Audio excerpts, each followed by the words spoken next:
예, 지금 우리가 살고 있는 시대에 좀 우리나라뿐만이 아니라 지금 북미, 유럽, 보통 제1세계, 2세계라고 했던 이 지역을 기독교적인 관점에서 볼 때 유배 시대라는 표현을 많이 씁니다.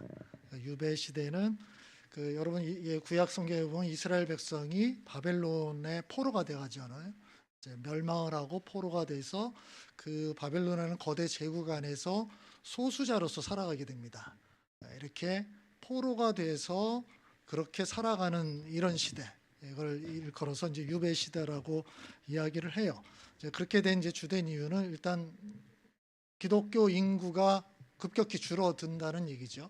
그 전에는 기독교가 다수였던 그런 사회가 이제 변해서 소수로 전락하는 그런 시대가 되었다는 겁니다. 수치적으로뿐만이 아니라 사회의 분위기라든지 사회가 움직이는 어떤 가치 체계들도 급격하게 탈기독교화되고 있다는 것을 또 의미해요. 그래서 이것에 대한 고민이 지금 전 세계 기독교에서 굉장히 많이 나오고 있어요. 이 상황을 어떻게 해야 되느냐. 예전에 기독교가 다수였던 시대에서 해왔던 것들이 그대로 유지가 될까? 그렇게 보지는 않잖아요. 그러면 이제 상황이 바뀌었으면 그 속에서 이제 우리는 생존을 고민해야 되는 시대가 되었다. 그렇죠? 예전에는 뭔가 바깥으로 확장을 해야 되는 시대였다면 이제는 우리가 살아남는 게 더 중요한 시대가 된 거예요. 이런 고민들을 굉장히 많이 합니다. 그러면서 그 타겟층이 도대체 무엇일까 하다가 나온 것들이 공동체라는 개념이에요. 근데 이것은 기독교 안에서부터 출발했던 것이기도 한데 한동안 기독교가 잃어버렸던 가치였습니다. 그래서 일반 사회에서 이 이야기들을 굉장히 많이 했었는데 기독교가 소수파로 전락하게 되면서 다시 이 이야기들이 나오게 돼요. 그래서 이제 교회 개념이 변화되어야 된다는 얘기를 하게 됩니다. 예전에는 전통적으로 이런 식으로 교회를 생각을 했어요. 교회는 건물, 교회 딱 하면 떠올리는 것들이 건물이죠. 목회자 중심, 그리고 주일 성수 많이 들었던 거죠. 이 주일 성수라는 개념은 교회는 주일에 모이는 집단이다. 근데 이게 좀 더 나면 주일에만 모이는 집단이다. 이게 더 이상 유효하지 않다고 본 거예요. 이제 유배 시대에는 이렇게 간다면은 기독교는 완전히 멸망한다. 그냥 사라져버린다라고 생각한 겁니다. 그래서 패러다임의 변화가 일어났어요. 이렇게요. 교회는 공동체다. 건물이 아니다. 사람들의 모임이다라는 얘기죠. 목사 중심으로 하는 것이 아니라 모든 성도가 중심이 돼서 움직여야 된다. 그리고 주일 성수, 주일이라는 어떤 한정된 시간을 이야기하는 것이 아니라 우리의 삶 전체를 이야기하는 것, 이걸 총체적 영성이라고 얘기합니다. 제가 한 얘기가 아니고요. 지금 많은 신학자들 또는 기독교 미래학자들이 이구동성으로 이야기하고 있는 부분이에요. 이런 개념으로 변화되지 않는 한 기독교는 점점 쭈그러들고 소멸의 길을 걸어갈 수밖에 없다라고 얘기를 해요. 그래서 이와 맞물려서 지금 주목을 받고 있는 기독교의 어떤 파가 있습니다. 어떤 종파일까요? 제세례파예요. 제세례파는 세례를 다시 받는다라고 해서 라는 뜻입니다. 제세례파가 점점 주목을 받고 있는데 제세례파는 형성된 지 이제 한 500년 조금 넘었습니다. 그렇게 됐는데 종교개혁의 여파로서 만들어진 개신교의 한 파인데 이 사람들이 처음에 형성되었을 때 박해를 많이 받았어요. 카톨릭에게도 박해를 받았을 뿐만이 아니라 같은 개신교 그룹에게도 박해를 많이 받았습니다. 그래서 초기에 많은 사람들이 죽어요. 그리고 쫓겨나가기 시작해요. 그래서 이 사람들이 계속 도망 다니면서 뭔가 은거하면서, 왜냐면 드러나면은 안 되니까. 그래서 그들의 삶이 점점 공동체적으로 변하게 된 거예요. 이건 어쩔 수 없는 상황이었거든요. 그래서 이 제세례파들은 일단 자기네들이 이렇게 쫓겨났던 굉장히 여러 이유가 있었는데 그들 스스로 생각할 때는 우리는 하나님의 말씀을 그대로 지키려고 노력을 한다. 그것 때문에 박해를 받는다고 생각을 했는데 그런 것 중에 하나가 교회는 카톨릭이든 다른 주류 개신교든 그들이 얘기하는 어떤 건물 중심, 아까 얘기했던 대로 이 전통적인 이 개념이 아니라 사람들의 공동체여야 된다라는 생각들, 이거를 계속 고수했던 것이죠. 그래서 이들이 지난 500년 동안 거의 여기저기에서 그냥 드러나지 않게 신앙을 지켜왔는데, 이것이 20세기 중반 이후로 각광을 받기 시작합니다. 상황이 변했어요. 그래서 아까 얘기했던 대로 지금 기독교 유배 시대가 되면서 결국 대안은 제세례파이지 않겠냐. 그리고 전 보니까 그들이 500년 동안 사라진 게 아니라 여전히 굳건히 파를 형성하고 있고요. 점점 그래도 빠르지는 않지만 계속 성장하고 있는 모습을 보여줬고요. 그것뿐만이 아니라 그들 내부의 결속도가 또는 신앙적 열심이 다른 데가 따라오지 못할 정도였다는 것을 보게 된 거예요. 이게 도대체 뭐냐.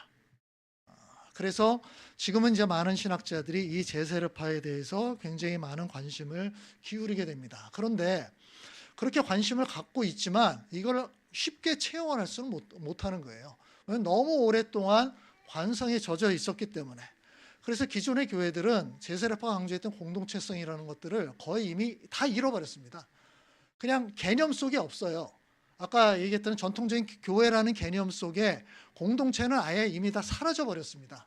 그냥 함께 정기적으로 모여서 예배 드리고 뭐 조금 더 한다면 성경 공부하고 이런 정도만 하는 걸로 개념이 잡혀버린 거예요. 여기에 다른 것이 들어올 틈이 없어져 버렸어요. 너무 오랜 세월 이렇게 지내왔기 때문에. 가톨릭 같은 경우는 거의 2000년을 이렇게 지내왔지요. 다른 개신교는 500년을 이렇게 지내왔기 때문에 이 개념에 들어올 수가 없는 거예요. 이게 너무 부담스럽고 힘든 거예요. 근데 지금 그래서 이제 그 교회가 점점 공동체성을 다 잃어버렸다고 그러겠는데, 그 공동체성을 완전히 상실하고 지금까지 쭉 이어져 왔던 주된 동인 중에 하나가 역시 또 개인주의입니다. 그런 생각들이 계속 오게 되면서 교회에도 그대로 영향을 주게 된 거예요. 그래서 교회도 내가 선택해서 교회를 가는 것이고, 교회에서 무엇을 한다는 것도 그냥 줄곧 내가 선택하는 거라는 생각을 계속 하게 돼요. 그럼 내가 마음에 안 들면 들어갔다가 빠졌다가 뭐 그러다 아예 교회를 안 나가는 것까지도 내가 선택할 수 있다라는 거예요. 그게 바로 우리나라에서 지금 계속 나오는 탈교회 성도들이죠. 난 기독교인인데 나 이게 다른 사람들과 함께 있는 거 싫어. 너무 부담되고 너무 힘들어. 그래서 그냥 혼자 신앙생활하기 결단을 하는 거예요. 이것들이 지금 개인주의하고 연결이 되는데, 그들의 그 상황은 이해가 되는 부분이 많죠. 교회에서 힘들었던 일들이 많이 있으니까. 그러니까 이해가 많이 되는 거는 맞지만 이해가 된다고 해서 그게 옳다라는 얘기는 아닙니다. 이거는 늘 구분을 해야 되는데요. 이해가 되는 부분들이 굉장히 많이 있어요. 우리 살다 보면 사람이 이런 일들을 하고 저런 일도 하고 뭐 이렇게 하는 거 보면 그 상황을 보면 이해가 되는 게 있어요. 근데 이해가 된다고 이해를 해주는 거와 그 사람이 옳다고 얘기하는 거는 전혀 다른 문제예요. 지금 우리나라에서 벌어지는 일도 똑같은 거예요. 이해가 된다고 해서 그 심정이 이해가 된다고 해서 그가 불법을 저지르는 것까지 옳다고 얘기하면 안 되는 건데, 우리는 점점 이렇게 가요. 지금 그래서 우리나라에서도 일부 목사님들이나 일부 어떤 사람들은 탈교회 성도를 긍정적으로 얘기하는 사람들이 있어요. 저는 그 사람들은 신학을 처음부터 다시 해야 된다고 생각을 하는데, 이게 이해, 공감이 너무 되다 보니까 그 법이나 윤리나 이런 쪽으로 신학적으로도 인정을 하는 쪽으로 가버리는 거예요. 이게 굉장히 중요한 부분들입니다. 그런데 성경을 보면 뭐 제가 그 얘기를 길게 할 수는 없겠지만 너무나 분명하게 얘기를 합니다. 기독교인에 대해서 뭐라고 얘기하죠? 함께 읽어봅시다. 이제부터 여러분은 외국 사람이나 나그네가 아니요 성도들과 함께 시민이며 하나님의 가족입니다. 가족이라고 분명히 얘기하고 있어요. 이 구절이 이 한 구절만이 아니죠. 성경에서 이야기하는 그리스도인들은 굉장히 밀접한 관계를 갖는 집단이다라고 얘기해요. 이거를 다른 말로 공동체라고 이야기하는 거죠. 하나님께서 우리를 구원하신 다음에 너 이제 나와 관계를 맺으면서 신앙생활하자 이렇게 얘기하지 않습니다. 구원하신다, 그 사람을 교회로 보내시는 거예요. 교회로. 근데 안 가겠다 그런다면 하나님 대책이 없어요. 내가 너를 교회를 보내서 교회에서 신앙생활하고 거기에서 나를 더 깊이 알아가도록 원하는데 이게 내 구도인데 내 계획인데 너 왜 그걸 거부하냐? 그러면 그건 아니야. 계속 이제 이게 하나님의 뜻과 점점 멀어지게 된 거예요. 성경에 이런 이야기들이 계속 나오지만 우리 현대의 삶이 완전히 개인주의로 구도가 돼 있잖아요. 그렇죠? 그렇게 돼 있기 때문에 기독교인들도 그 틀을 벗어나지 못하고 있는 겁니다.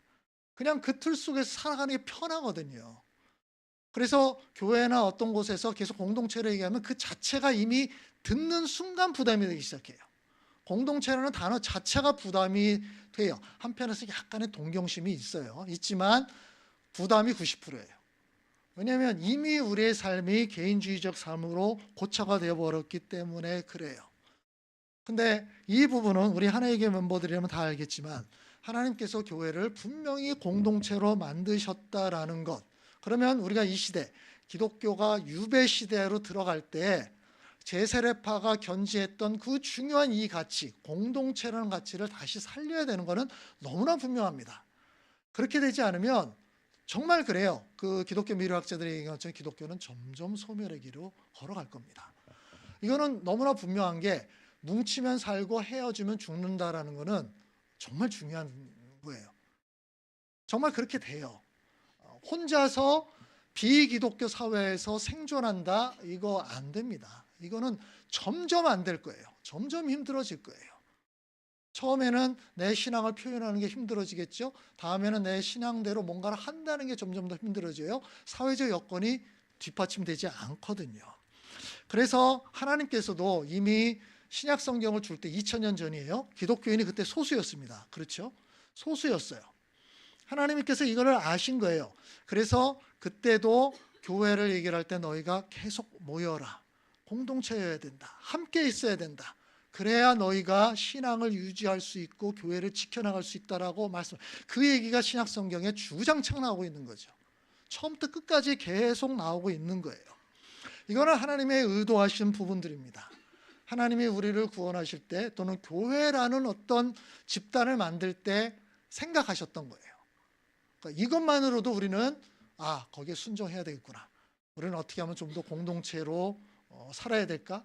어떻게 하면 교회를 좀 더 공동체, 긴밀한 공동체로 만들어갈까? 더 노력을 해야 되는 건 분명한데 지금 우리 시대를 보면 그것 말고도 시대적인 이유가 훨씬 더 많이 대두가 됩니다. 우리 상황이 이 공동체를 더 많이 요구하고 있다라는 거예요. 그 첫 번째는 우리가 그리스도의 온전한 제자로 살아가기 위해서는 공동체가 더더욱 필요합니다. 더더욱 필요합니다. 제가 몇 주 전에도 그 얘기를 했을 겁니다. 탈교회 성도, 나는 교회가 지긋지긋해. 나는 교회를 떠나서 혼자 신앙생활 할래. 이 사람 신앙생활을 계속 유지할 확률 갈수록 떨어질 거예요. 갈수록 떨어질 겁니다. 어떤 사람은 계속 끝까지 버틸 수 있을지 모르겠습니다. 그러나 예를 들어 100만 명이 떨어져 나왔다. 시간이 지나갈수록 그 사람이 신앙을 유지할 그 사람들은 점점 90만, 70만 계속 떨어지게 될 겁니다. 세월이 한 세대쯤 지나게 되면 제가 볼 때 한 10분의 1도 안 남을 거예요. 그렇게 신앙이 그렇게 유지가 되기 쉽지 않습니다. 그래서 하나님께서 그걸 아시고 이렇게 모으는 거예요. 더군다나 더 중요한 것은 우리가 기독교인으로서 기독교의 가치를 견지하면서 살아간다는 거 역시 힘들어요. 여러분 그거 벌써도 느끼고 있지 않습니까? 세상에 가면 기독교적 가치 이걸 고수하며 살기 어려워지잖아요. 점점 더 힘들잖아요. 완전히 세속주의 사회가 되어버렸기 때문에 그래요. 근데 내가 그것을 도움을 줄 사람들이 없이 그것에 계속 도전을 주는 사람들이 없이 계속 그런 사회 속에서 살다 보면 우리 다 지쳐버립니다. 결국 그걸 포기하는 게 마음 편하게 돼요. 마음이 편해지거든요. 그냥 그렇게 따라가는 게 훨씬 살기가 쉬워지는 거예요. 그렇게 돼가는 거예요. 그래서 교회 일주일에 한 번 나와서 뭘 한다 그럴 때 그럴 때는 뭔가 생각을 하지만 다시 월요일부터는 결국 거기에 적응하면서 살아가게 된다는 겁니다. 예수님께서는 십자가를 지시기 전에 제자들을 모아두고 거의 유언과 같은 마지막 말씀을 쭉 하십니다. 이게 요한복음 13장에서부터 17장까지 참 길게 나와요. 근데 그 여러 내용들인데 그중에 핵심적인 부분들이 계속 반복돼 나오는데요. 이게 이제 13장 요 14절부터 시작이 됩니다. 우리 함께 읽읍시다. 주이며 선생인 선생인. 내가 너희의 발을 씻겨 주었으니 너희도 서로 남의 발을 씻겨 주어야 한다.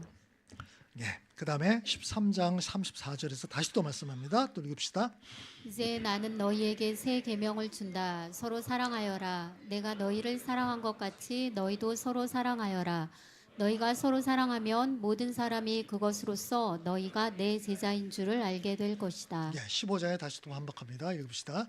내 계명은 이것이다. 내가 너희를 사랑한 것과 같이 너희도 서로 사랑하여라. 계속 나와요. 13장, 14장, 15장, 16장, 17장까지. 이게 예수님께서 십자가를 지시기 전에 마지막으로 제자들에게 정말 자기의 피토하는 심정으로 말씀하신 거예요. 너희가 사랑해라. 사랑하라는 얘기는 계속 붙어 있으라는 뜻이에요. 사랑을 계속 나누라. 주고받아라. 이런 거예요. 이 사랑은 추상적인 얘기가 아닙니다. 구체적이어야 되는 것이죠. 그렇죠? 어떤 사람을 사랑한다라고 얘기하는데 1년에 한 번밖에 안 만나. 이거는 의미 없어요. 의미 없어요. 사랑이라는 것은, 성경에서 말하는 사랑이라는 것은 행동이라는 것이 뒷받침되는 겁니다. 행동이에요. 그래서 예수님께서 제자들을, 내가 너희들을 정말 끝까지 사랑한다 하면서 그 다음에 뭘 합니까? 발을 씻어주는 것을 실례로 들어준 거죠. 이런 거다. 내가 지금 본을 보인다. 너희들도 그렇게 해야 된다. 발을 씻어줘야 되는데 온라인으로 가능합니까? 네? 자, 발 준비해. 내가 물 준비할게. 자, 씻는다는 느낌 오지? 이거 안 되는 거예요. 온라인 시대가 아무리 와도 우리가 물리적으로 만나는 것을 완전 대체할 수 없어요. 온라인으로 가능한 부분들이 있지만 우리는 이런 몸뚱아리를 가진 존재이기 때문에 우리가 온라인으로 변하지 않는 한, 예? 우리 자체가 온라인에 디지털화되지 않는 한 아날로그적인 것들은 결코 벗어날 수 없습니다. 이건 인간의 본질하고 관련되어 있기 때문에 그래요. 그래서 사랑한다는 것은 구체적일 수밖에 없고요. 몸과 몸이 부딪힐 수밖에 없는 부분들이에요. 그러면 그만큼 또 관계가 있어야 이게 일어나는 거 아니에요. 그래서 성경에서도 계속 너희가 계속 사랑해라 뭐라 얘기할 때 너희가 모이기를 패하지 말고 더 열심히 모여야 되지 않느냐라는 말씀을 계속 하는 겁니다. 우리가 이제 유배시대, 기독교 유배시대에 우리의 신앙을 지키고 우리가 신앙을 실천하기 위해서도 공동체라는 것, 더 밀접한 관계를 가진 사람들이 필요하다는 것은 너무나 분명합니다. 그런데 두 번째가 있어요. 우리 기독교 유배에서 정말 절대적으로 필요한 부분인데요. 제가 이 이야기도 지금 계속하고 있습니다. 지금 20세 이하의 기독교인의 비율이 10%가 안 되는 상황이 되어버렸어요. 예전에 기독교인의 비율이 30%라고 얘기를 했거든요. 근데 지금 50대 이상의 기독교인은 30%가 넘습니다. 위는 기독교인이 굉장히 많아요. 윗세대는. 밑으로 떨어질수록 기독교인의 비율이 점점 떨어져요. 그래서 지금 20세 이하는 10%가 될까 말까예요. 이게 앞으로 10년, 20년 지나면요 5% 이하로 떨어지게 될 겁니다. 이건 뭐죠? 그들의 부모는 30% 이상이 기독교인인데 왜 그들의 자녀는 그 비율을 유지를 못할까라는 거예요. 유지가 안 되는 거예요. 그러니까 부모들이 있으면 부모들의 자녀 중에서 3명이 있다면 지금 현재도 2명은 이미 교회를 떠났다는 뜻이죠. 그죠? 30%인데 10%가 안 되는 거니까 2명은 교회를 떠났어요. 1명만 교회에 있는 상황이에요. 이게 앞으로 점점 더 심화가 될 겁니다. 이거 어떻게 해야 되죠? 어떤 부모들은 상관없어. 나에게 중요한 거는 우리 아이가 그냥 사회인으로서 뭐 좋은 학교 가고 좋은 직장 잡고 그냥 뭐 행복하게 사는 게 나는 제일 좋은 거야 라고 생각한다면 문제 없어요. 그럼 이거 고민할 필요 없습니다. 근데 어떤 부모가 내가 우리 자녀에게 줘야 될 가장 중요한 거는 신앙이야 라고 생각한다면 이거는 굉장히 심각한 문제입니다. 신앙이 가장 중요해. 우리 자녀들도 다른 건 몰라도 믿음은 가지, 하나님은 알아야 되지 않냐 라고 생각한다면 지금 기독교 유배 시대에 이거는 굉장히 중요한 문제예요. 이걸 우리가 지금 사는 방식대로 살아가게 되면 우리 자녀들 다 교회를 떠나게 될 겁니다. 교회 남지 않게 돼요. 그럼 이제 부모들이 내 신앙을 전수해 줘야 되는데, 하나님 알고 믿음으로 자라야 되는데, 이 마음만 있지 그걸 실천할 수가 없어요. 아이들이 여러분 말 잘 안 듣습니다. 갈수록 그렇게 될 거예요. 그렇지 않아요? 점점 더 그렇게 될 거예요. 이제 강제적으로 어떻게 할 수 없는 상황이 될 겁니다. 지금 부모들 곁에 있으니까 미성년일 때는 부모들 따라서 교회에 오는 경우들이 있을 거예요. 그러나 성년이 되는 순간 이제 자기의 발에 모터가 달리기 시작하죠. 이제 마음대로 여기저기 왔다 갔다 하게 됩니다. 그리고 이제 나도 성인이야. 나는 부모의 굴레에서 벗어날 자격이 있어, 권리가 있어 라고 생각하는 때 교회를 떠나게 되는 거예요. 자, 이 부분에서 이거를 막기 위해서 무엇을 해야 될까 여러 처방들이 나오게 되는데요. 제가 이거를 참 많이 고민을 했습니다. 이게 어떻게 할까? 네, 제가 내리는 결론은 뭐냐면, 이게 오늘 이거를만을 위해서가 아니라 공동체가 답이에요. 이건 그렇게 될 수밖에 없어요. 이거는 지금 제가 아까 제세례파를 얘기를 했잖아요. 신앙의 재생산이라고 얘기할 때 가장 비율이 높은 집단이 제세례파입니다. 그들이 정말 삶을 함께하면서 살아갔기 때문에 그 신앙이 부모의 강요나 압박에 의한 것뿐만이 아니라 그 아이들의 삶에 어릴 때부터 배는 거예요. 그리고 부모들에 의해서만 아니라 일주일에 한 번 주일학교 와서만이 배우는 게 아니라 늘 일상에 월요일, 화요일, 수요일, 목요일 일상에서 늘 다른 신앙의 사람들을 보면서 자라요. 또 그들이 행동하는 것이 신앙의 기초에서 행동한다는 것을 봐요. 그리고 이런저런 기회들을 계속 갖게 됩니다. 이게 가랑비에 옷 젖듯이 그들의 삶에 스며드는 거예요. 그렇게 되면서 신앙을 계속 유지하게 되는 거예요. 제가 여러 공동체들을 다녀봤는데 확실합니다. 그리고 이 경향은 앞으로 더 심해질 거예요. 자, 이건 지금 비율을 얘기를 하는 겁니다. 일반 교회 일주일에 한 번 모여서 예배를 드리는 교회일수록 그 자녀들이 교회를 떠날 확률이 현격히 높아질 거예요.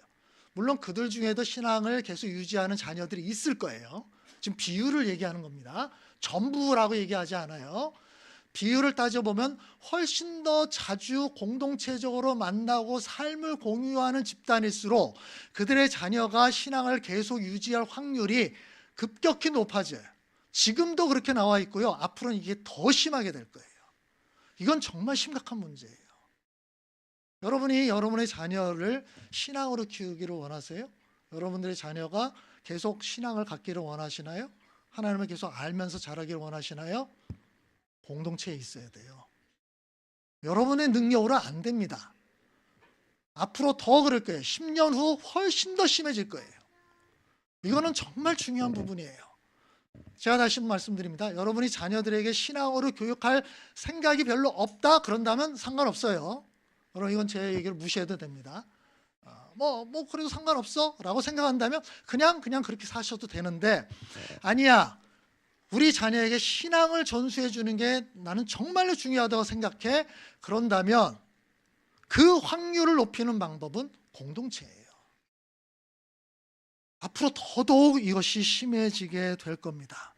그래서 우리도 지금 우리 교회도 계속 공동체 안에서 우리 아이들을 어떻게 하면 신앙으로 키울까를 계속 고민하고 있는 거죠.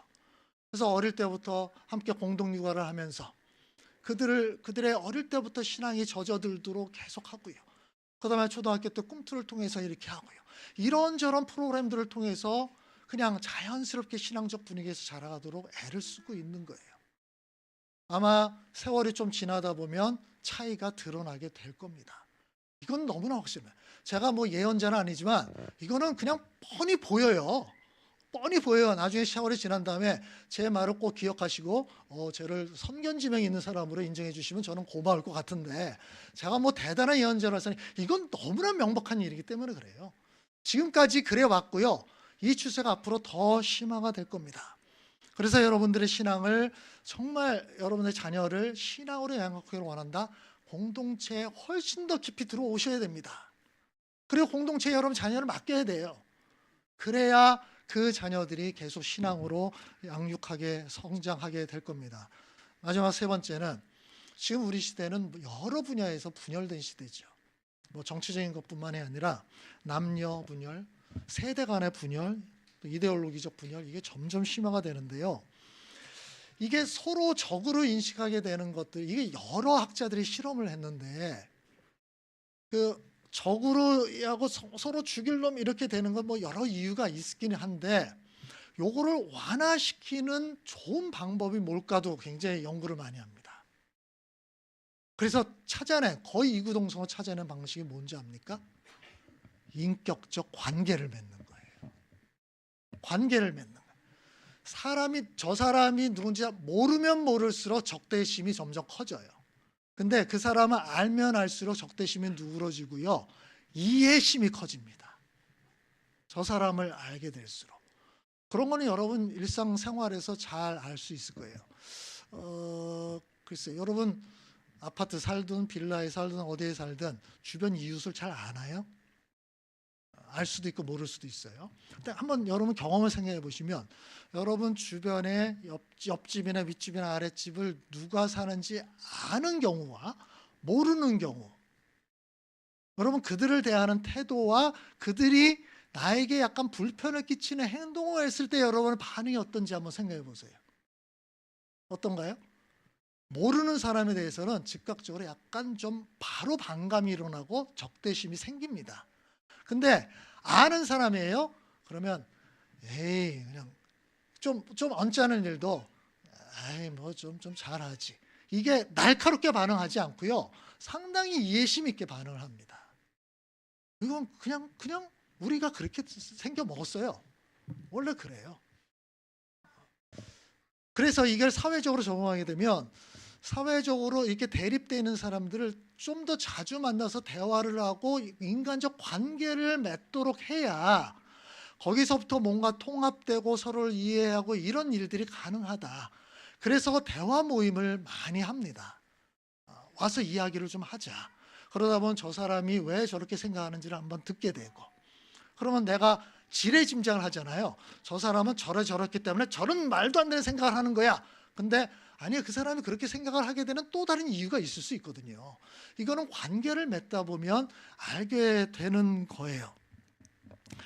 공동체라는 것은 이런 면에서 굉장히 중요한 기능을 합니다.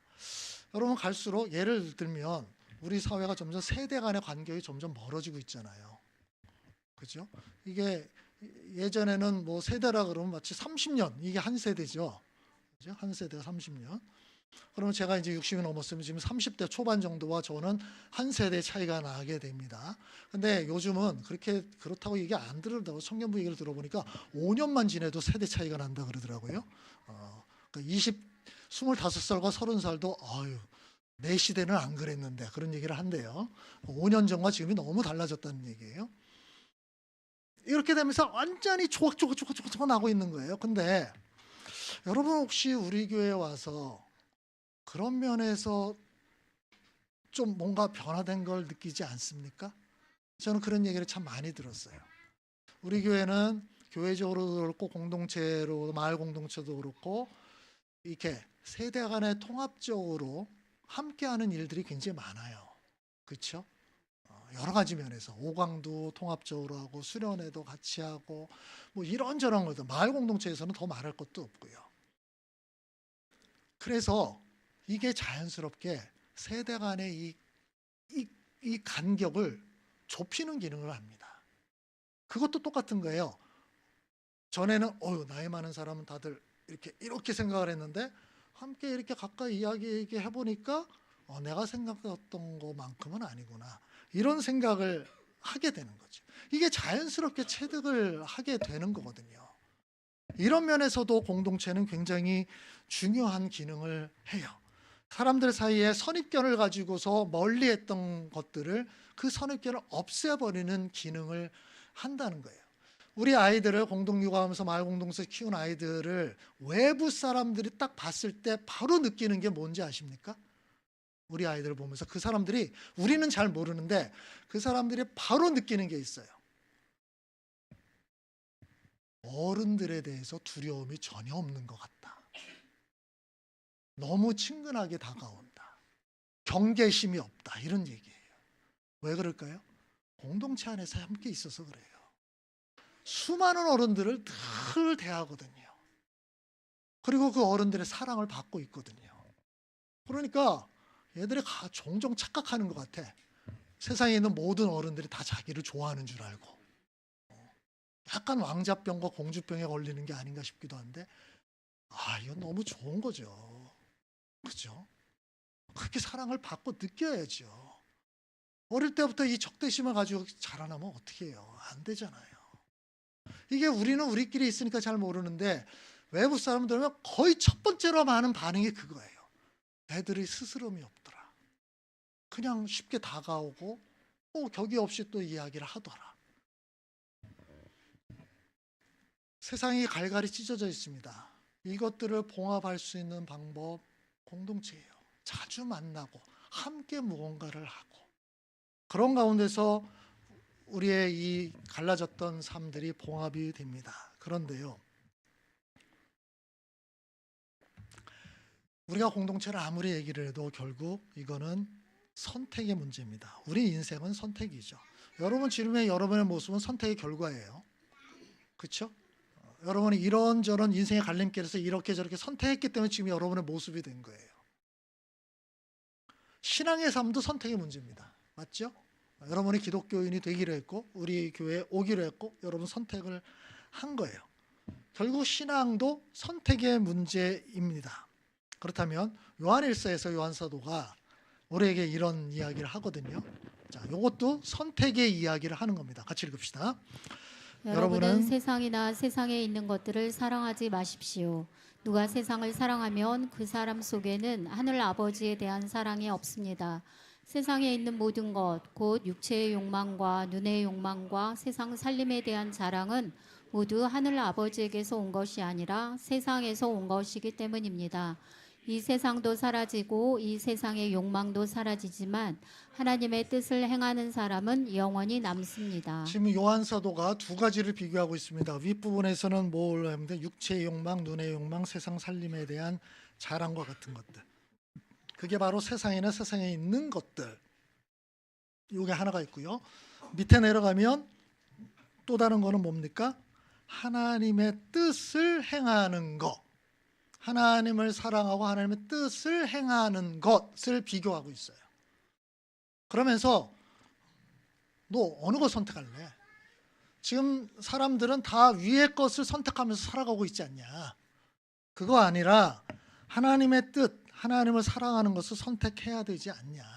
그게 진짜 신앙이지 않는가라는 거예요. 그러면 밑에 것을 선택하게 되면 위의 것을 종종 포기해야 될 때가 발생합니다.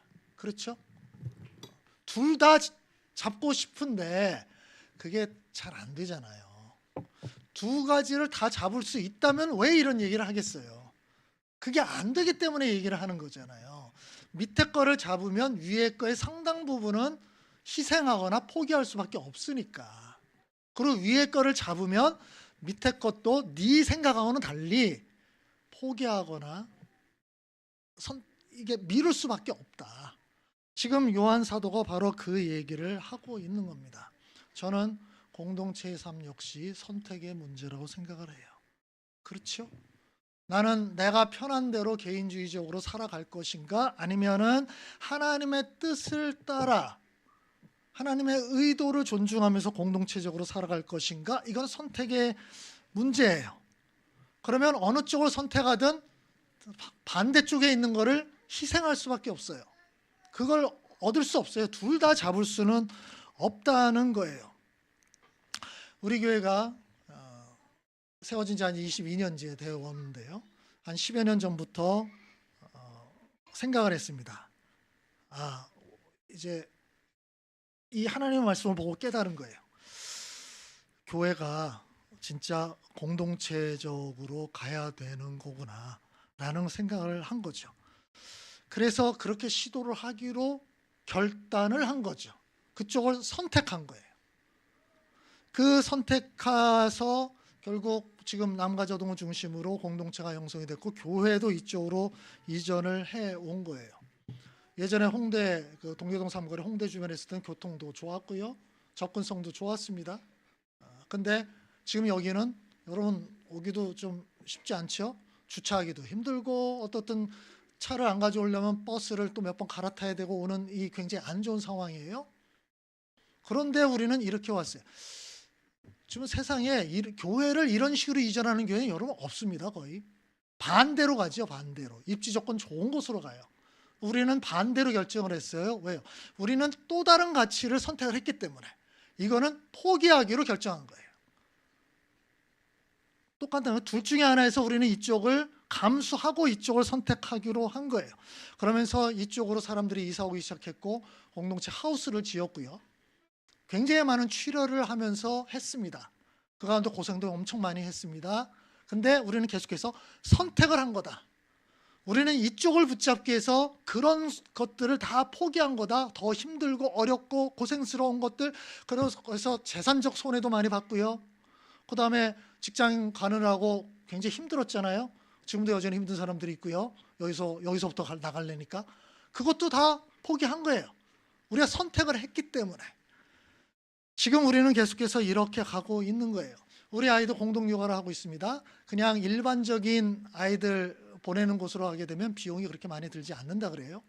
근데 우리는 우리끼리 하고 있기 때문에 비용이 상당히 많이 들어요. 부모들이 선택한 거예요. 그렇게 한 달에 몇십만 원을 더 내고서도 우리 아이를 이렇게 키우겠다라고 결단을 한 겁니다. 그래서 공동육아가 유지가 되고 있는 거잖아요. 선택이에요.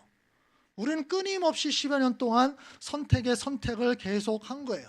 그 선택이 다른 사람들의 눈에 보면 굉장히 부당하게 보일 수도 있고요, 어리석게 보일 수도 있고요, 참 힘들게 산다라고 보일 수도 있겠지만 우리는 두 가지 이유 때문이죠. 그것이 하나님께서 원하시는 거다라는 생각이 있고요, 또 하나는 그것이 지금 기독교 유배 시대에 우리의 신앙뿐만이 아니라 우리 자녀들의 신앙을 유지하기 위한 최선의 선택이라는 생각이 있기 때문에 그래요. 저는 그것이 믿음의 본질이라고 생각을 해요. 믿음은 바로 이런 거예요. 보이지 않는 것들을 보는 것처럼요. 하나님이 세상을 지었다, 우리가 본 적 없습니다. 근데 그렇게 믿는 거예요. 그렇죠? 그래서 믿음을 계셔야 되겠어요. 믿음, 하나님이 계시다. 우리 눈에 보이지 않아요. 근데 하나님이 계시다는 것을 믿는 거예요. 믿음에 대해서 히브리서는 계속해서 이런 식으로 강조합니다. 눈에 보이지 않는 하나님, 눈에 우리가 보지 못했는데 하나님 세상을 창조하셨다는 것, 또 하나님은 앞으로도 미래에 지금 일어나지 않은 일인데 우리에게 상을 주시는 분이라는 것을 믿는 거예요. 그게 신앙의 본질이다, 믿음의 본질이다라고 얘기합니다. 이것을 한마디로 정확하게 표현한 것이 사도 바울의 이것이에요. 같이 읽읍시다. 우리는 믿음으로 살아가지 보는 것으로 살아가지 아니합니다. 저는 이 구절을 정말 좋아하고 중요하다고 생각합니다. 성경에 수많은 구절들이 있지만 그리스도인의 삶과 관련돼서 한 구절을 택한다면 이 구절이에요. 그리스도인은 어떻게 살아가는 사람들이냐? 보는 것으로 살아가지 않는다. 눈에 보이는 멋있어 보이는 그것들을 중심으로 삶을 구성하지 않는다. 눈에 보이지 않지만 가치 있는 것을 중심으로 살아가는 사람들이다. 그리고 그것을 바로 믿음이다라고 이야기합니다. 제가 일부러 혹시 우리 한글이 좀 다가오지 않을까 봐 일부러 영어를 적어 놓은 거예요. 믿음으로, by faith, by sight. 그렇죠? 우리 눈에 보이는 거, 좋아 보이는 것들이 있어요. 그것에 현혹돼서 결정하면서 살아가는, 이게 믿음이 아니다. 힘들다, 비용이 더 많이 든다, 고생 더 많이 한다, 그게 눈에 보이는 것들이에요. 근데 감수하겠다. 왜냐하면 눈에 보이지 않는 훨씬 중요한 가치가 있기 때문에 그쪽을 선택하고 우리는 살기로 결정하는 겁니다. 공동체라는 것은, 공동체적인 삶이라는 것은 바로 그런 결단이에요. 눈에 보이는 것을 많은 걸 포기하겠지만 눈에 보이지 않는 그 가치를 추구하면서 살아가는 것이요. 이제 오늘 우리 또 7명의 새로운 멤버가 우리 하나의 교회 멤버가 되었습니다. 우리 기존 멤버들도 많이 있습니다. 이제 앞으로 또 5년, 10년, 20년 후에 우리 하나의 교회가 어떻게 될지는 모르겠어요. 근데 저는 하나의 교회 또는 우리의 신앙 또는 우리 자녀들의 신앙은 정말 우리가 얼마나 더 공동체적으로 살려고 애를 쓰고 노력하고 희생하고 헌신하느냐에 달려 있다고 생각을 합니다. 그것이 우리들에게도 좋은 것이 우리 자녀들에게 좋을 거예요. 이건 분명합니다. 근데 그것이 우리들에게 좋은 것뿐만이 아니라 하나님께서 우리들에게 원하시는 삶의 모습이기 때문에 우리는 그 길로 가는 거예요. 오늘 하소재 4번째 공동체 하우스 또 오픈하우스가 있어요. 이것을 마련하느라 몇 달 동안 상당히 많이 고생을 했습니다. 이것도 여러분 내막을 들어보면 그게 가능해? 라고 생각을 하게 될 거예요. 가능하냐라는 것은 우리의 질문이고요. 그것이 이루어지는 것은 하나님께서 함께 하실 때 되는 거예요. 우리의 하심제, 하이제, 하담제, 하소제까지 그 모든 과정들 속에는 인간의 가능성이 토대가 되지 않습니다. 하나님의 역사하심이라는 것이 토대가 되어서 그렇게 만들어지고 있는 거예요. 왜 그렇게 할까요? 좀 더 긴밀하게 우리가 살아갈수록 아까 얘기했던 우리의 신앙을 지키고 우리가 신앙에서 성장하고 또 우리 자녀를 더 믿음 가운데 성장하고 이런 면에서 훨씬 더 도움이 되기 때문에 더 긴밀하게 모이는 거예요. 앞으로도 더 그렇게 될 거예요. 우리 교회가 앞으로 또 어떻게 될지 모르겠습니다. 5번째, 6번째 다 이게 한번 한 다음에는 다 이제 더 이상 안 할래라고 늘 결정을 하거든요. 결정이 아니라 마음에 굳게 먹죠. 이 고생 앞으로는 더 안 할래. 근데 어느 순간 또 하고 있어. 그리고 어느 순간 또 돼 있어. 저는 그것이 우리가 살아있는 신앙이다라고 생각을 해요. 그것이 눈에 보이지 않는 것을 보이는 것처럼 살아가는 그리스도인의 삶의 본질이다 라고 생각을 합니다. 우리가 그런 신앙인이 되었으면 좋겠습니다. 믿음으로 살아가는, 눈에 보이는 것이 아니라 믿음으로 살아가는 그런 신앙인들이 되었으면 좋겠습니다. 함께 기도합시다. 하나님, 우리는 눈에 보이지 않는 하나님을 살아 계시다고 믿으면서 우리의 신앙을 시작을 했습니다. 그런데 그 이후에 우리는 여전히 눈에 보이는 것의 중요성을 너무 깊이 인식하면서 눈에 보이는 것에 의지하면서 살아가는 모습으로 전락하고 있는 것 같습니다. 하나님, 우리에게 믿음을 더하여 주옵소서. 눈에 보이지 않지만 정말 중요하고 가치 있는 것을 볼 수 있는 마음을 더하여 주시고 바로 그런 믿음으로 살아갈 수 있도록 주님 저희와 함께하여 주옵소서. 예수님의 이름으로 기도합니다. 아멘.